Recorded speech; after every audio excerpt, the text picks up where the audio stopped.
Good morning, everyone. For today, we will be tackling about Chapter 4, which is Teacher as a Person in Society. As we all know, every person counts and every individual is very important upon the making of our society. We build up our own society, and so therefore, we are very important due to the fact that we are the basic contributors of growth and development in our own society. And so with teachers, they play a vital role, and most importantly, they are our instrument of knowledge. So, let us begin to tackle this chapter 4, Teacher as a Person in Society, from Lesson 1 to Lesson 3.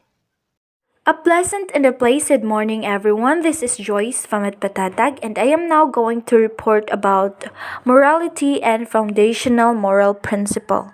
So, what is morality? Morality refers to the quality of human acts by which we can call them right or wrong, good or evil. Human action is right when it conforms with the norm, rule, or law of morality. Otherwise, it is said to be wrong, or it is wrong when it is not. Again, morality refers to the quality of human acts but by which we can call them right or wrong, good or evil. So we can say that morality is the classification of an act of that particular person or human. And it also says that when a particular act are based or conform in the norm, rule, or laws of morality, we can say that particular act is right, but when it doesn't, so it is not. Morality is the determining the act whether it is right or wrong, and morality depends on the particular norms, rules, and laws. And dili ra kay sa norms, rules, and laws nakadepends ang morality, but for me it also in situation.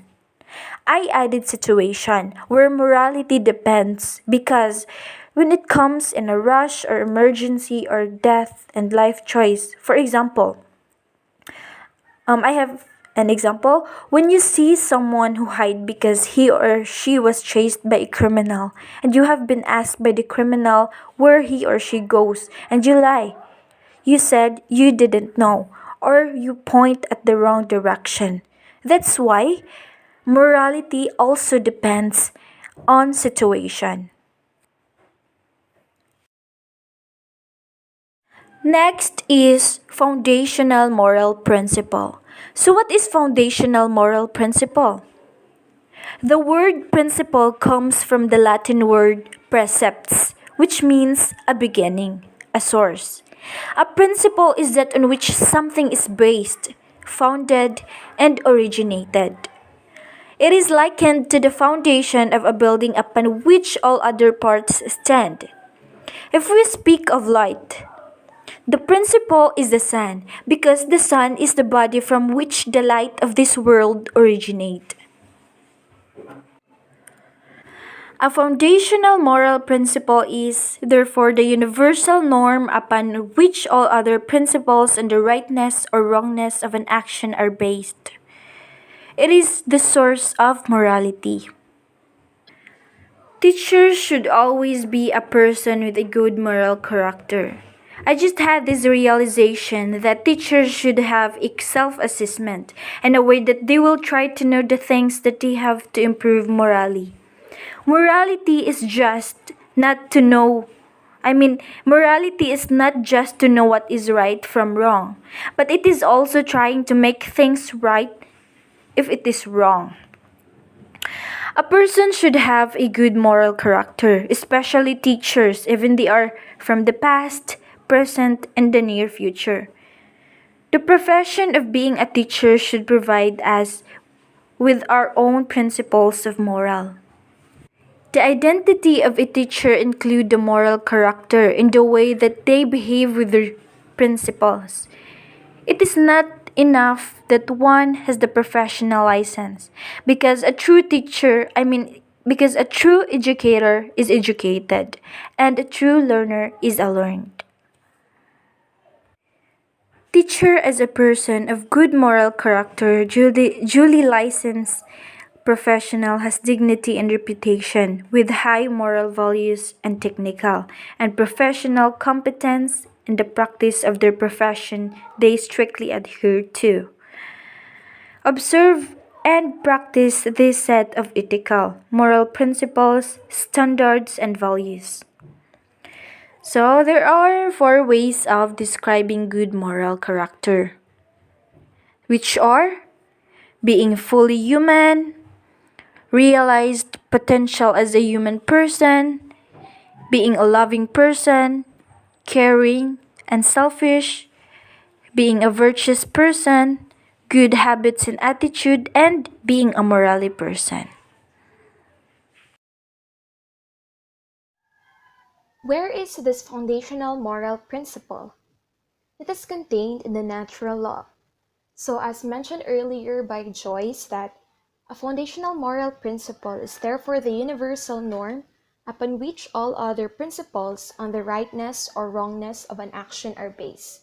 So basically, foundational moral principle is the source of morality. Moving on, what is the natural law? It is written in the human hearts. According to Panizo, it is the law that says, do good and avoid evil. This is the fundamental or foundational moral principle. So natural law is a theory in ethics and philosophy that says that human beings possess intrinsic values that govern our reasoning and behavior. Natural law holds that there are universal moral standards that are inherent in humankind throughout all time, and these standards should form the basis of a just society. According to St. Thomas Aquinas, it defines as the light of natural reason, whereby we discern what is good and what is evil, an imprint on us of the divine light. Panizo of 1964. Therefore, natural law refers to the demand of creation.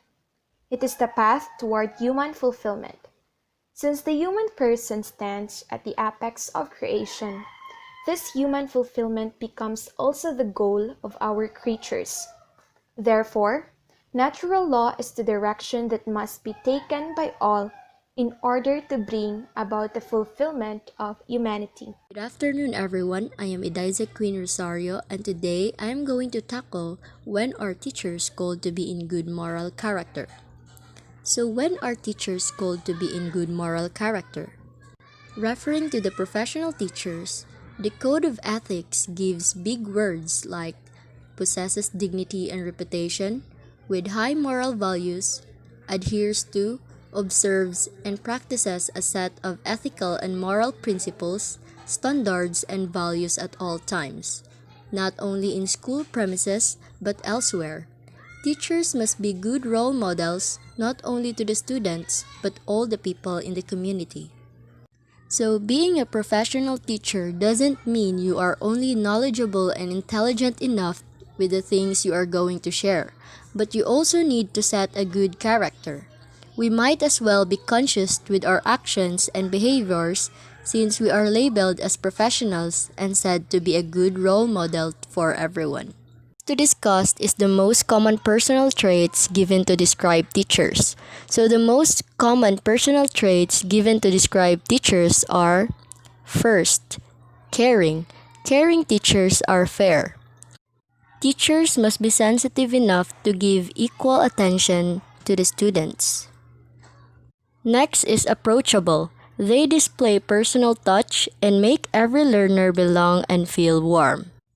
Being approachable is very important to be possessed by a teacher. We have seen a lot of students are intimidated by their teacher's presence. That's why some of them are being distant and silent even though they have concerns.